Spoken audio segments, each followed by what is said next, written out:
আজ মঙ্গলবার পয়লা পৌষ 2024 সালের 17ই ডিসেম্বর। বৃষভ রাশি, বৃষভ লগ্ন, টরাস সাইনের জাতক জাতিকাদের আজকের দিনটি কিন্তু এক প্রকার বেশ কাটতে চলেছে।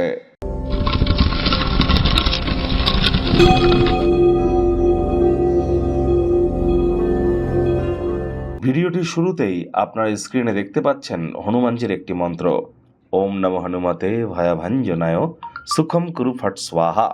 এটি আপনারা আজ 108 বার জপ করুন, সকাল দুপুর সন্ধ্যা 3 বেলায়। অত্যন্ত উপকৃত হবেন। তার কারণ আজ কিন্তু মঙ্গলবার, আর বর্তমানে মঙ্গল গ্রহ কর্কট রাশিতে নিচস্থ হয়ে অবস্থান করছে, পুষ্যা নক্ষত্রে, শনি নক্ষত্রে, এবং মঙ্গল কিন্তু বক্রিয় হয়েছে।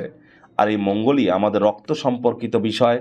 আর মহিলাদের চাটে তাদের স্বামী, এবং যারা স্পোর্টস ইন্ডাস্ট্রি, খেলাধুলোর জগতে আছেন, ডিফেন্সের জগতে যারা আছেন, আর্মি পুলিশ ডিফেন্সে যারা আছেন, মেডিকেল সেক্টরে যারা আছেন, সবই তো মঙ্গল প্রভাবই এগুলি।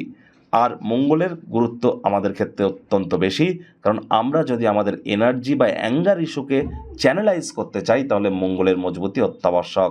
এজন্যই হনুমানজির নাম জপ, ধ্যান, আরাধনা খুব খুব করুন।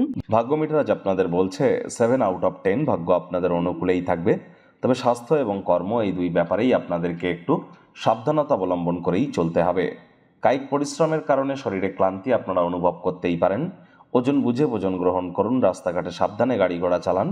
কোনো প্রকার নেতিবাচক অনুভূতির আশ্রয় ভুলেও যেন গ্রহণ করবেন না, হতাশা কিন্তু গ্রাস করতেই পারে। অর্থগত ব্যাপারে আয় ইনকাম আজ আপনাদের বাড়বে। নতুন উদ্যোগ পরিকল্পনার পাশাপাশি নতুন নির্মাণ কার্যের শুরুয়াত আজ করা যেতেই পারে। চাকরিজীবীদের অফিসে কম কথা বলে কাজ বেশি করতে হবে, মনের থেকে মস্তিষ্ককে বেশি দাম দিতে হবে। কোনো প্রকার অফিস পলিটিক্স বা গসিপিংয়ের অংশ যেন হবেন না, বসের কিন্তু কুনজরে পড়ে যেতে পারেন। রাজনীতিবিদ যারা আছেন, জনসংযোগ বৃদ্ধি করুন, কঠোর কায়িক পরিশ্রমের কোনো বিকল্পই কিন্তু নেই। শিক্ষার্থী বিদ্যার্থীদের পড়াশোনায় মনোযোগ আরও বৃদ্ধি করবার দিন। উচ্চশিক্ষার জন্য যারা বিদেশ যাত্রার কথা ভাবছিলেন, ভাগ্যদেবীও আজ আপনাদের পক্ষেই আছেন। সন্তান সন্ততি থেকে থাকলে তারাও তাদের কৃতিত্বের দ্বারা আপনাদেরকে গর্বিত অনুভব করাবে। দিনের শুরুটা যতটাই ক্লান্তিকর হোক না কেন, বেলা বাড়ার সাথে সাথে আপনারা ভালো ফলাফল পেয়ে যাবেন। দিনের শেষে নিজের জন্য সময় পাবেন। এই সময়টিতে কাছের মানুষজনদের সাথে দেখা সাক্ষাৎ করে কাটান।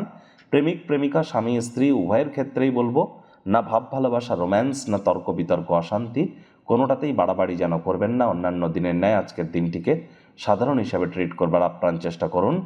আজ বন্ধুবান্ধব, পরিবার পরিজনের সদস্যরা আপনাকে ভালোবাসা এবং সহায়তা প্রদান করতে চলেছে। পরিবার পরিজনদের উপরে জোর করে নিজের মতামতকে যেন জাহির করবেন না। শত্রুপক্ষ, বিরোধী পক্ষ আজ কিন্তু একটু হলেও শক্তিশালী থাকছে, এ বিষয়ে অত্যন্ত সজাগ থাকবার চেষ্টা করুন।